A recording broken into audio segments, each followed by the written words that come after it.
네, 반갑습니다. 저희는 아이비팍스 유튜브, 줄여서 아학유, 휴. 아학유? 네, 2회를 맞았습니다. 오늘은 최은 평론가님을 모시고 오늘 또 영화 이야기를 할 텐데요.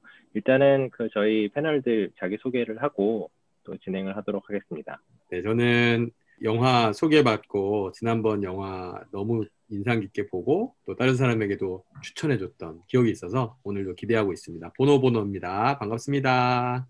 네, 안녕하세요. 저는 지금 북한산 자락에서 지금 참여하고 있고요. 북한인 줄 알고 깜짝 놀랐는데. 네, 북한산 자락에서. 김정은. 네. 죄송합니다. 죄송합니다. 누구죠? 편집해야 되겠다. 참여하고 있는데요. 이렇게 또 줌으로 만나 뵙게 되니까 뭔가 또 되게 신선한 것 같습니다. 네, 반갑습니다. 불량 학생입니다. 네, 저는 사회를 보고 있는 꼬마저씨고요. 오늘도 영화 소개를 위해서 최근에 모두를 위한 기독교 영화제 모기영 성황리에 마치고 합류하신 최은 평론가님을 모셨습니다. 네, 안녕하세요. 반갑습니다. 최은입니다. 네, 저 영화제 잘 마쳤고요. 덕분에 너무 뭐라 그래야 될까요? 걱정이 많았는데 그래도 생각했던 것보다는 큰 사고 없이 무사히 마친 걸로 감사하고 있습니다. 그리고 참여해주신 분들은 너무 격려해 주셔가지고 큰 위로가 되는 시간이었던 것 같습니다. 고맙습니다. 예. 수고하셨습니다. 너무 재밌었고요. 네. 너무 좋았었던 것 같습니다. 네. 네. 각설하고 오늘은 어떤 좋은 영화를 가지고 준비하셨을까요? 네, 오늘은 얼굴들에 대해서 좀 얘기를 해보려고 해요. 오늘 저희가 얼굴을 보면서 얘기를 하고 있잖아요. 다 같이 얼굴들 이렇게 눈에 띄고 여러분들도 아마 저희들 얼굴들을 보면서 얘기를 듣고 계실 텐데 내가 사랑하는 얼굴이라고 하면 혹시 생각나는 이미지들이 있으세요? 어떤 얼굴들이 생각나실 것 같으세요? 단연 와이프입니다. 네. 너무 표정이 비장하신 거 아닙니까? 비장하신 얼굴로 그렇게 얘기하시니까 좀 무섭네요. 공식 답변이라서 그렇습니다. 너무 방송용 아닙니까? 이분 되게 정치적이시네, 되게. 네. 실망이에요. 네, 아무 얘기나 하셔도 돼요. 어떤 얼굴도 생각나시는지. 보통 가족 얼굴을 많이 떠올릴 것 같아요. 아무래도 사랑하는이라는 이제 수식어가 좀 공감 가지고 범용으로 쓰는 그 관계가 가족이 아닌가 해서 좀 범위가 넓기는 한데요. 네, 부모님 아니면은 형제 아니면은 결혼하신 분들은 또 배우자분들 이렇게 그냥 가족이란 단어가 제일 처음 떠올랐습니다. 포노포노님은요? 네, 저는 뭐랄까 좀 아기들의 하여튼 뭔가 하여튼 그런 느낌, 하여튼 아이들의 보기만 해도 네. 참 좋은 얼굴들 이런 얼굴들이 떠오르네요. 그렇군요. 불량 학생 뒤에 있는 고양이 얼굴이 저는 유난히 고양이 얼굴이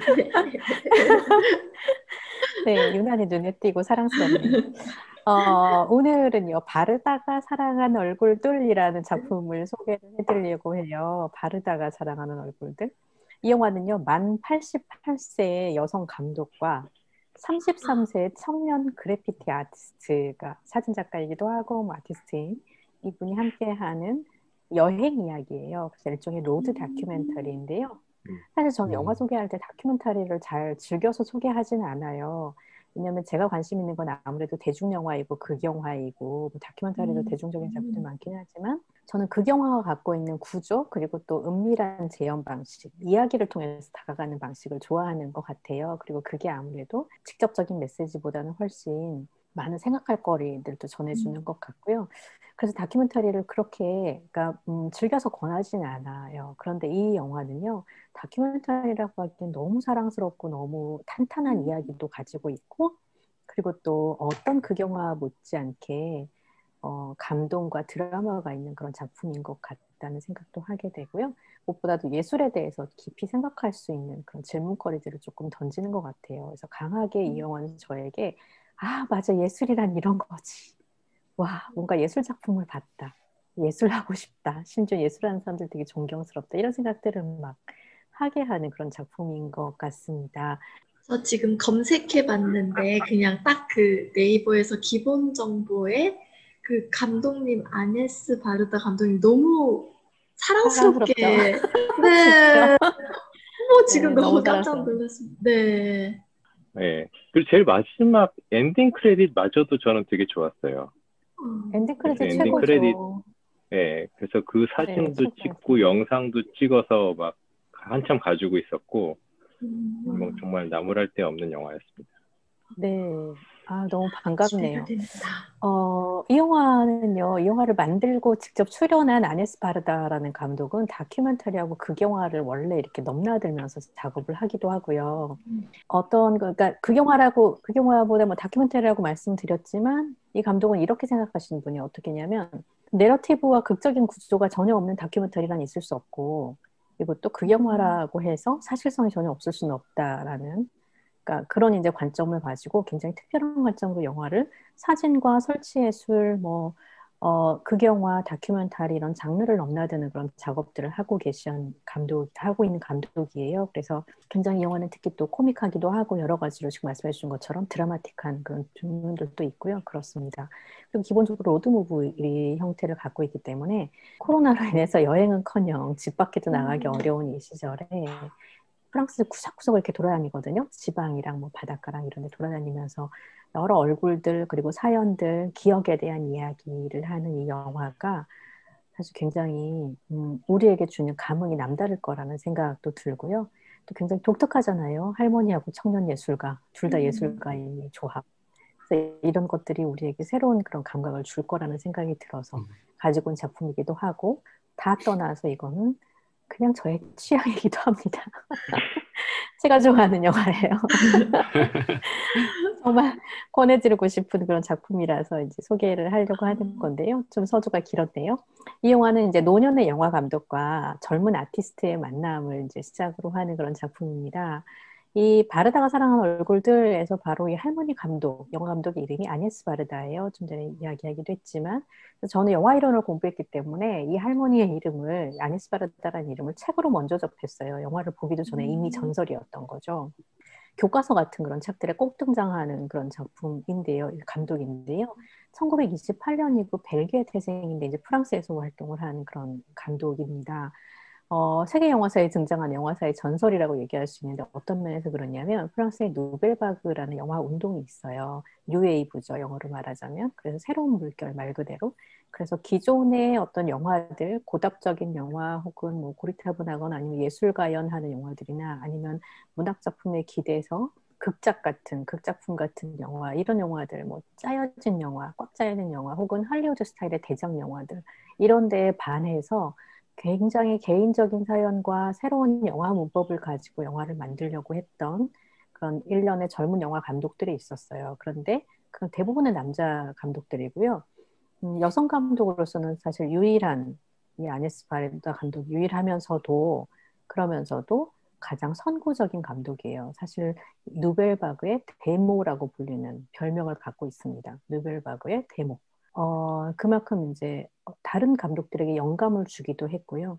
사진으로 작품을 시작했기 때문에 독특한 어떤 시각적인 스타일도 가지고 있고, 영화를 만들기 전까지는요, 제대로 보는 것이 한 5손가락 안에 꼽는다고 얘기했어요. 그만큼 영화적인 어떤 형식에 구애받지 않는 자유로움을 갖고 있었던 아티스트였던 거죠, 그야말로. 아트로서 영화를 이제 접했던 감독인 거고, 그런 것들이 새로운 영화의 물결에 굉장히 큰 영감을 줬다라고 여겨져서 누벨바그의 데모라고 불리는 거죠.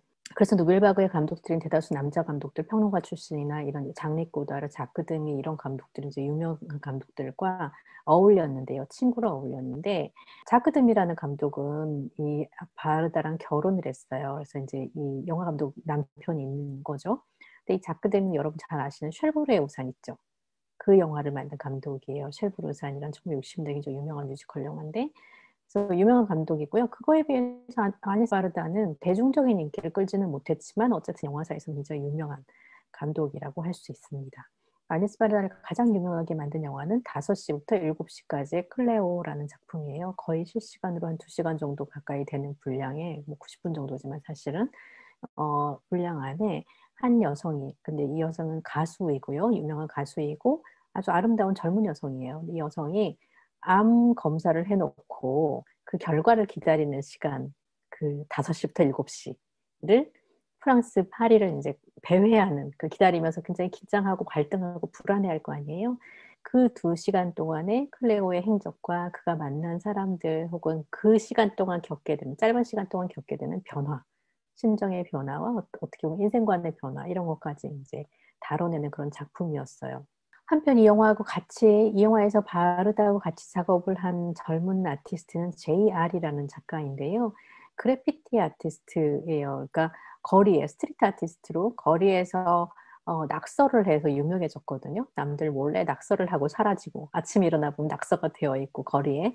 그래서 이런 걸로 유명한데 그 일을 거의 중학교 때부터 했나 봐요. 10대 시절부터. 그리고 JR이라는 이름 외에는 알려진 게 없어요. 이름을 알리지 않습니다. 왜냐하면 작품으로 이야기하겠다라고 얘기를 하기도 했고요. 자신의 이름보다는 작품을 통해서 보여주는 그 인물들에 집중하고 싶다라고 얘기를 해서 주로 인물들의 사진을 붙이거나 나중에 사진 작업을 하면서는요. 그런 얼굴들로 이제 그런 작업을 했어요. 그리고 영화에 보시면 중절모하고 선글라스, 그 색안경을 끼고 나오거든요. 우리 그걸 벗지를 않아요. 마치 자신의 어떤 트레이드 마크처럼 그렇게 하고 다니고, 반면에 아네스 바르다는 머리에 투톤으로 염색을 합니다. 은색과 자주색으로 염색을 해요. 그래서 마치 모자를 이렇게 눌러 쓰고 있는 것처럼. 그래서 이상한 두 커플이, 나이 든 영화 감독과 젊은 아티스트의 커플이 굉장히 색다른 비주얼을 하고 있는데, 게다가 JR은 키가 굉장히 크고 말랐어요. 그리고 바르다 할머니는 키가 작고 통통하고 너무 귀여우세요. 제가 이 사진을 보여드릴게요. 제가 갖고 있는 책인데요. 너무 귀엽죠. 정말 고양이처럼 고양이. 생기시기도 하셨고, 네, 지금 오늘 고양이가 2마리가 등장하네요, 화면 안에. 그죠? 불량 학생님에게도.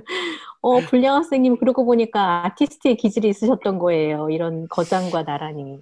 고양이를. 네, 눈도 땡그랗고 너무 귀여우시죠. 이때가 여러분 놀랍게도 88세입니다. 88세. 네, 88세에 이 영화를 찍었어요. 33세의 JR과 함께 찍은 거예요. 굉장히 놀랍죠. 그래서 둘이서 이렇게 이제 그 약간 고집스러운 두 아티스트가 프랑스 전역으로 이제 돌아다니면서 작품을 찍는데 주로 어떤 걸 찍냐면 얼굴들을 찍는 거죠. 근데 이 JR이 하는 작업이 뭐냐면요.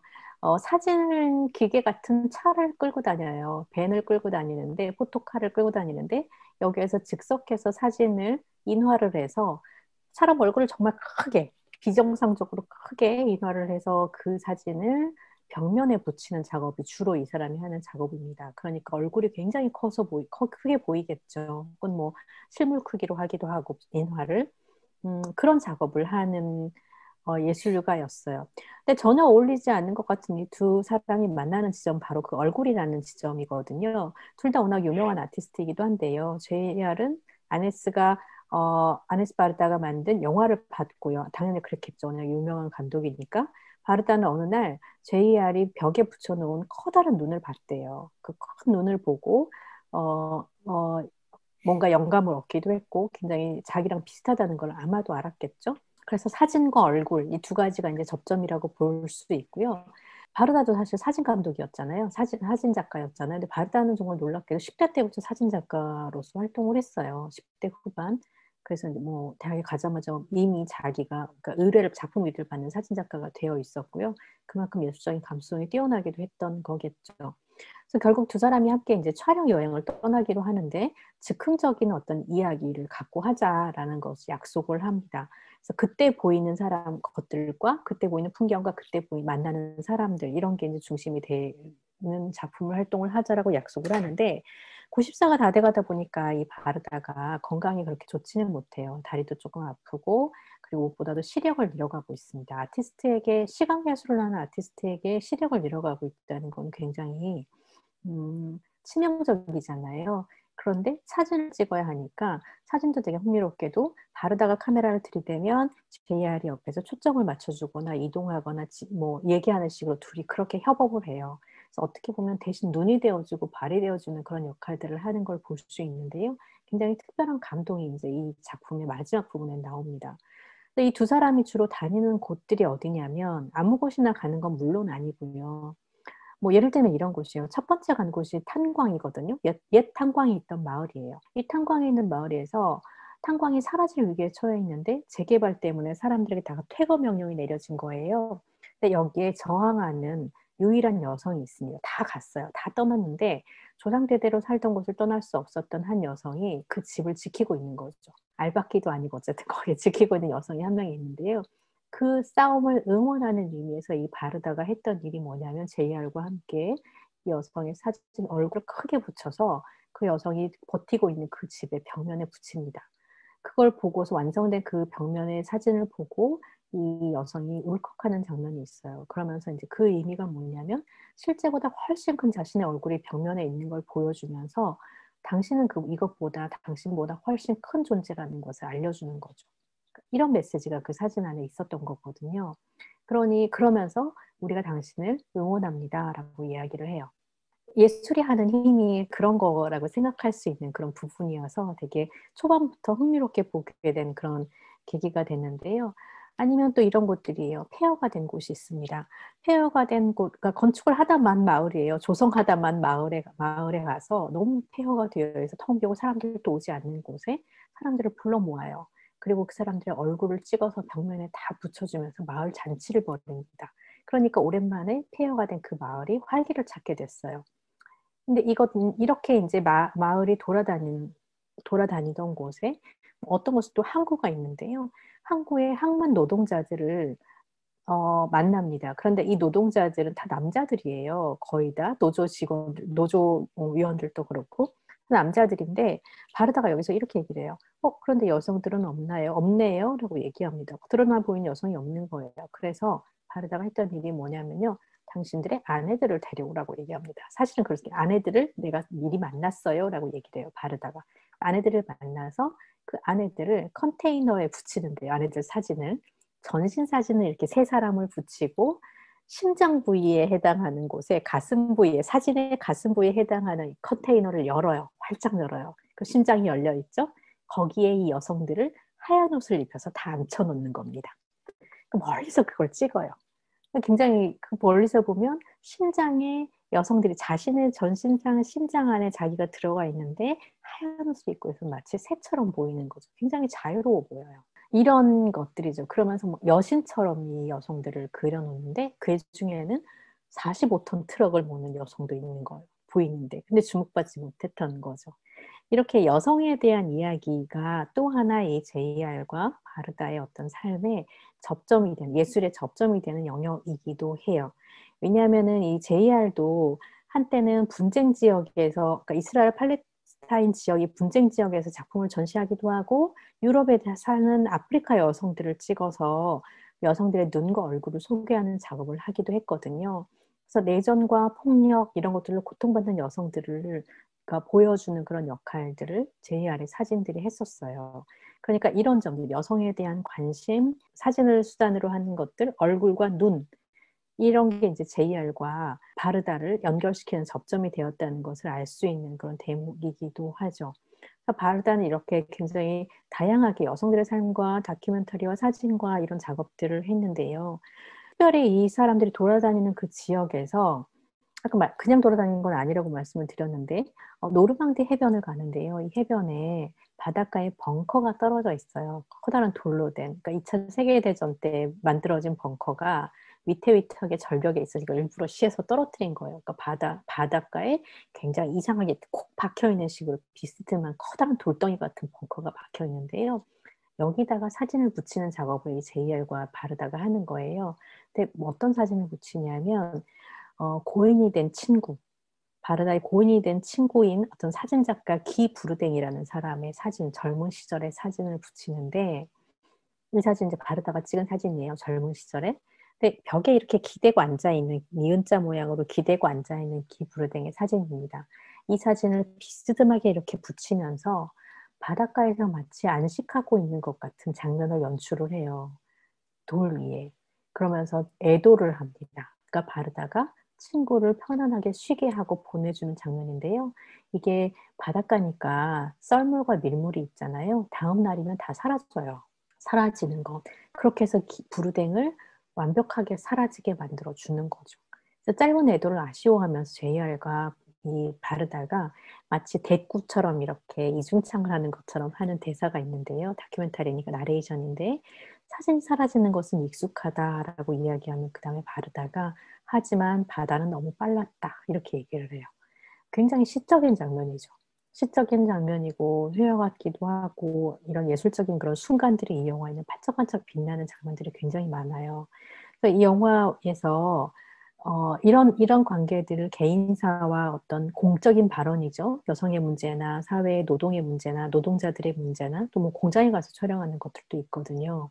노동자와 평소에는 보이지 않았던 폐허 이런 것들을 이제 공적인 발언으로 이 사진과 예술을 하는 반면에 한편으로는 굉장히 개인적인 어떤 개인사의 어떤 흔적들을 찾아가는 것으로 이 영화가 구성이 되어 있고요. 또 하나의 중요한 촉이 있는데 그거는 JR과 바르다의 우정이에요. 그러니까 이 나이든 이상한 조합의 우정이죠. 어떻게 보면 굉장히 어울리지 않는 것 같은 이 두 사람의 우정이 전면에 드러나는 그런 순간들이 이제 몇 장면들이 있는데요. 그 중에 하나는 바르다가 눈이 안 좋다 그랬잖아요. 눈을 시력이 이제 안 좋아지고 있는데 그래서 바르다의 시선으로 보는 어떤 영상들이 자꾸 등장을 하기도 해요. 그러니까 난 내 눈에는 그렇게 보여라고 말하면 그걸 이제 JR이 시각적으로 구현을 하는 거죠, 영상에서. 근데 이 영화에서 저는 굉장히 감동적인 부분이 그거였어요. 바르다의 발과 눈을 이 JR이 찍습니다. 이제 이거는 JR의 작업이 되는 거죠. 바르다를 소재로 한 어떻게 보면. 근데 어떻게 하냐면 눈을 찍고 발을 찍어서 커다란 눈과 이 발가락, 커다란 이 발을 화물차 있죠. 이렇게 동그란 통이 있는 화물차, 화물 열차인데요. 열차의 이 한 량 한 량에 눈을 붙이고 발을 붙여요. 그렇게 해서 이 화물차를 보냅니다. 멀리 보내요. 무슨 의미가 있을까요? 젊은 JR이 나이 든 바르다를 그렇게 보내주는 건데요. 이게 이제 복선이에요. 제가 아까 이 영화 굉장히 치밀하게 스토리나 어떤 극영화로도 손색이 없게 치밀하다고 말씀을 드렸는데요. 예를 들면 이런 거예요. 바르다가요.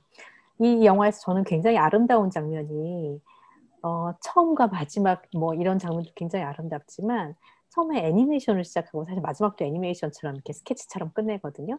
근데 이 영화에 자주 등장하는 투쇼트가 있어요. 투쇼트라면 두 사람이 등장하는 쇼트인데요. 앞에 들판이나 바다나 아니면 호수가 있고요. 두 사람이 의자에 앉아 있는 투쇼트이 되게 자주 등장해요. 근데 뒷모습을 찍어요. 둘이 얘기를 하거나 아니니까 멀리서 보면 두 사람이 이렇게 뭐 있는 그런 장면을 많이 찍는데 그게 처음 나온 장면에 어떻게 얘기를 하냐면요. 바르다가 키가 작잖아요. 150이 안 되거든요. 키가 작아서 의자에서 발이 땅에 안 닿으니까 동동동동 발만 이렇게 하고 있었어요. 되게 귀엽게. 근데 이 JR이 보면서 발이 땅에 안 닿네요. 이렇게 놀리는 거예요. 놀리면서 이러면 내가 어디 안 들어가면 어디 가지도 못하잖아. 이렇게 얘기를 하는 거예요.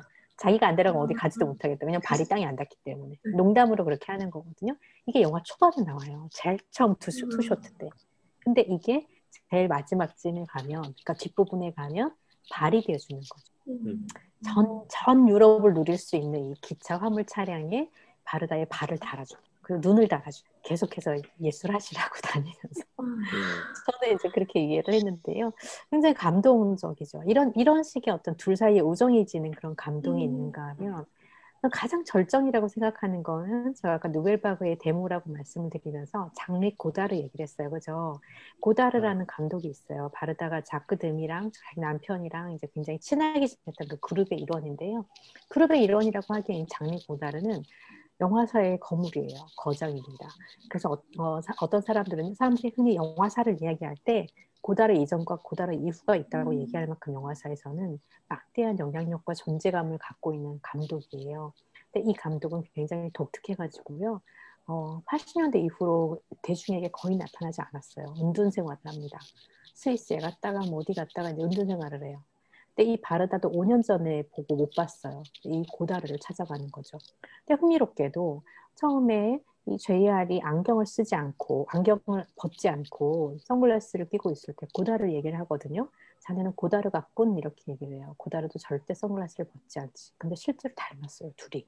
선글라스 낀 모습이. 젊은 시절의 고다르와.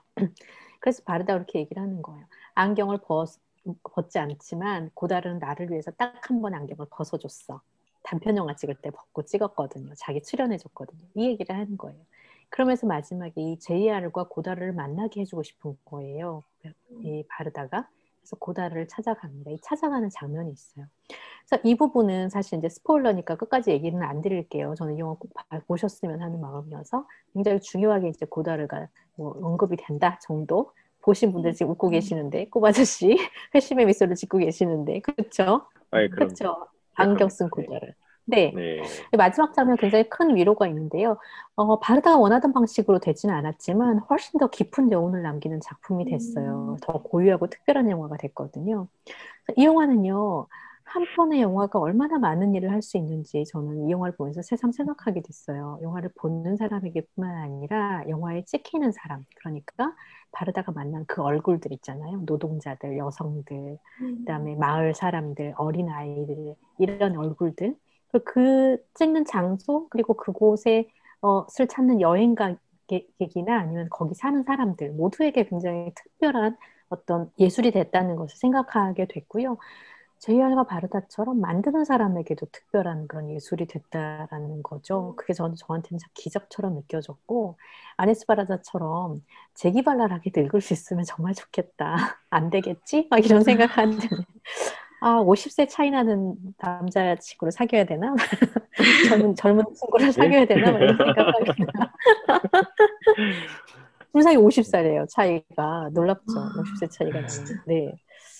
이 작품은요, 2017년에 제작됐고, 2018년에 개봉했어요. 그런데 당시 90세인 이 할머니 예술가가 유작일 것이다 하고 많은 사람들이 그렇게 얘기를 했습니다. 그런데요, 이 아네스 바르다는 멋지게도 다음 해 또 새로운 영화를 가지고 베를린 영화제를 찾습니다. 네, 베를린 국제영화제에 직접 나타나서 또 수상도 하고 이랬는데, 이게 2019년 2월이었어요. 그런데 2019년 3월 29일에 파리에서 사망을 합니다. 지금 안 계셔요. 이 영화를 다시 보면서 지금은 없는 어떤 얼굴이 하나가 더 추가가 된 거예요. 보면서. 그래서 또 다른 어떤 감흥이 있었던 것 같고요. JR은 이후에 바르다의 전신 사진을 풍선에 붙여가지고 하늘로 띄워 올렸어요. 그리고 이 영상을 SNS에서 올려서 또 화제가 되기도 했습니다. 그러니까 30대부터 이미 누벨바그의 데모라고 불렸던 이 영화계의 거장은 그렇게 마지막까지 세상을 깜짝 놀라게 했던 거죠. JR도 마찬가지고요. 그래서 굉장히 그리운 이름이 됐습니다. 그래서 이 영화에, 그러니까 영화에서 공장에 가서 찍는 장면이 하나 있는데요. 마지막으로 그 장면에 대해서 하나 말씀을 드릴게요. 영상 공장에서 노동자들이 이제 사진을 찍는데 한 노동자가 자기들 찍어놓은 그 사진을 보고 이렇게 얘기를 해요. 예술이란 깜짝 놀라게 하는 거예요. 그쵸? 이렇게 얘기를 하고 가요. 깜짝 놀라게 하는 것. 이 코로나 시절에 아마도 우리는 한동안 더 구속되고 발목이 붙잡힌 채로 연말을 맞게 될 것 같아요. 이럴 때 우리가 예술이 우리를 깜짝 놀라게 하고 자유롭게 하면서 또 평소에 시선을 두지 못했던 곳들, 폐허나 노동자들, 그리고 노동의 현장, 소외됐던 사람들, 이런 존재들을 향해서 다가가도록 안내하는 것, 이 작품이 했던 일이라는 생각이 들거든요. 바르다가 사랑하는 얼굴들은 그런 의미에서 예술을 경험하기에 딱 좋은 작품이라는 생각이 들고요. 여러분도 보시고 나시면 저처럼 이 키 작고 통통한 고양이를 닮으신 이 할머니가 아마 더 보고 싶어지시지 않을까라는 생각을 하게 됐고요. 그렇게 해서 또 예술을 불러들이는 것 아닌가라는 생각을 하게 됩니다. 제가 오늘 되게 짧게 하려고 그랬는데 또 어쩌다 보니 주저리 네, 진짜 이렇게 그 영화의 애정이 듬뿍 묻어나는 예, 사심이 가득한 설명이 있었습니다. 네. 검색해 보니까 넷 땡땡땡에 그 나오네요, 영화가. 네네, 맞아요. 예, 네, 넷 땡땡땡에 나와요. 네, 땡땡땡. 결제하지 않으셔도 됩니다. 네, 다시. 네. 좋습니다. 정말 안 보신 분들은 꼭 보시면 좋을 것 같네요. 너무 좋아요. 네. 네. 그리고 제가 2년 전이죠. 예, 2년 전에 영화를 보고 사실은 좋긴 했는데 보통 이제 예술 영화들은 보면 뭐지 뭐 이런 생각이 들 때 이제 큐레이터 분들이 오셔가지고 막 설명해 주면 그런 뜻이었구나 뭐 그런 뒤늦은 깨달음이 오는데 2년 만에 저는 깨달음이 오는 그런 느낌도 좀 있네요. 네, 정말 감사합니다. 좋네요. 그럼 영화를 보신 분들도 이 해설을 꼭 한번 들어보시라고 해야 되겠네요. 들어보셔야 되겠네요. 네. 네. 제가 잠깐 찾아봤는데 그 바르다가 사랑한 얼굴들 나무 위키에 이렇게 있는데 대한민국 총 관객 수가 2018년 6월 17일 기준으로 5,966명이더라고요. 이렇게 그러니까 이 5,900명 안에 드신 거예요, 지금 꼬바저씨?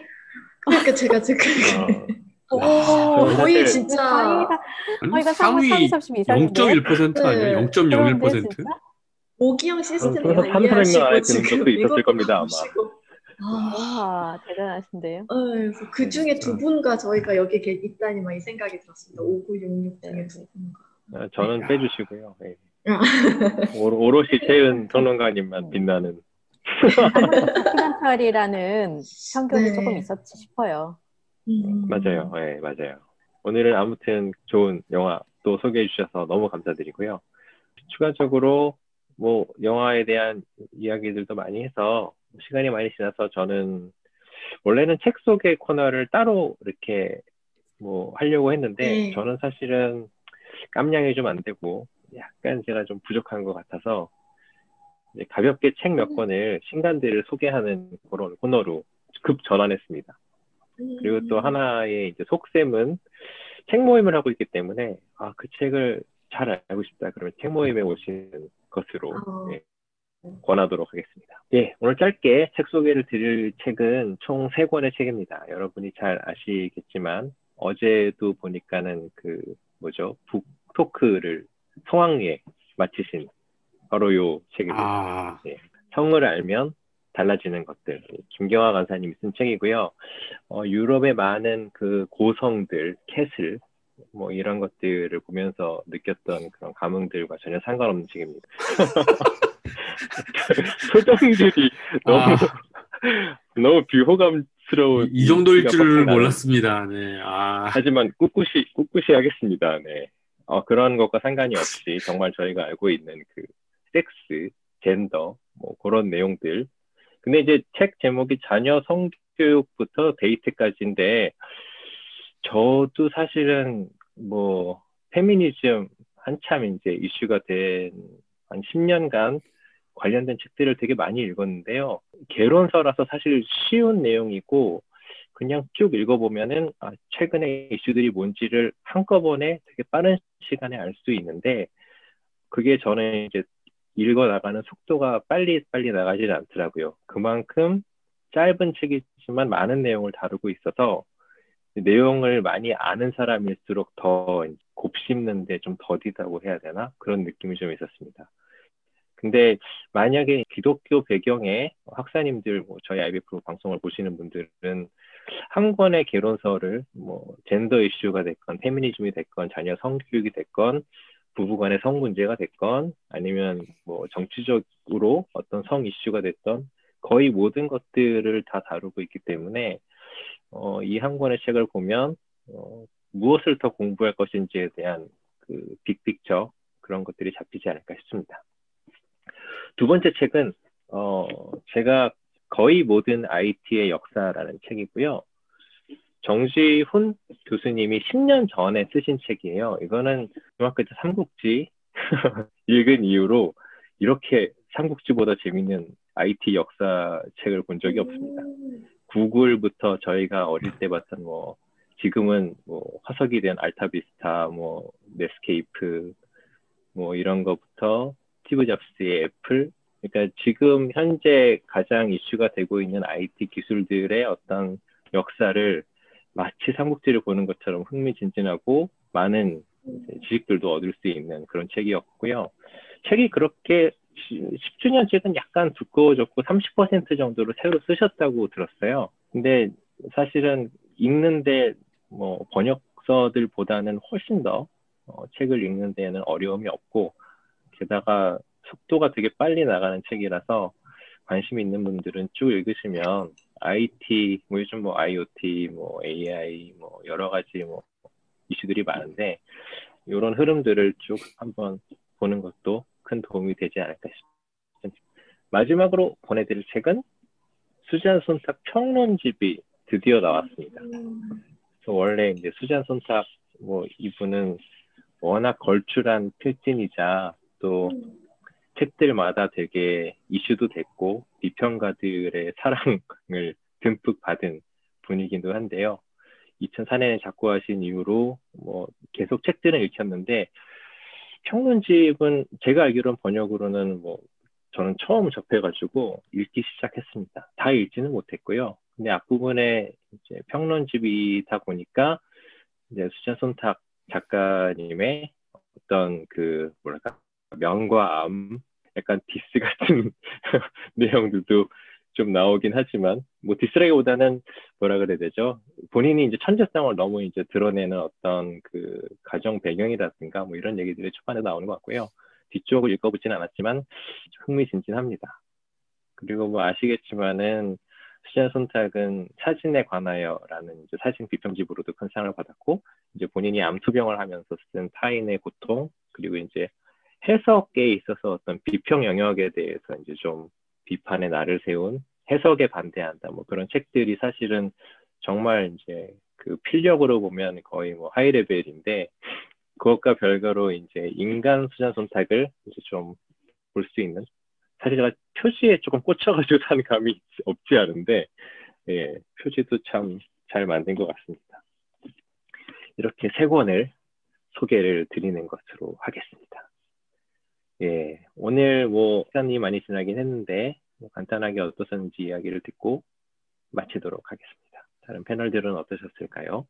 네, 오늘 줌으로 또 이렇게 해서 녹화를 하게 됐는데 글쎄요, 저는 되게 재밌게 참여한 것 같고요. 영화 조금 전에 또 즐겁게 아주 흥미롭게 소개받아서 이제 또 좀 기대가 되고 이제 주말에 한번 꼭 봐야 되겠다 이런 생각이 들었고 짧게 할 거면 이걸 2달에 한 번씩 이렇게 하는 게 너무 오래 기다려야 되는 거 아닌가. 적어도 즐거운 영화는 한 달에 한 번 정도씩 소개해 주셔야 되는 게 아닌가 이런 생각이 들었습니다. 평당관님의 표정이 되게 아주 이렇게 애매모호한 잘못 걸렸다 이런. 네, 저는 넷플릭스에서 이게 짤 같은 거 봐도 뭐 보지 넘기다 보면 잘 시간이 돼서 넘기기만 한 30-40분 하다가 잔다는 그런 짤이 많이 돌아다니는데 저도 되게 그렇거든요. 이게 뭔가 되게 영화나 재밌는 걸 보고 싶은데 계속 이렇게 보다가 그냥 이렇게 막 미루는 경우가 있었는데 지난번에 추천해 주신 영화를 이제 망설임 없이 누르고 보고는 정말 또 다음 영화가 뭔지 엄청 기대가 됐었거든요. 그래서 지금 유튜브를 보시는 여러분들도 더 이상 넷플릭스에서 고르시는 시간은 그만 접으시고 네, 이 영화를 저희도 2번, 3번 보면서 네, 채은 평론가님의 길을 같이 따라가도록 합시다. 네. 벌써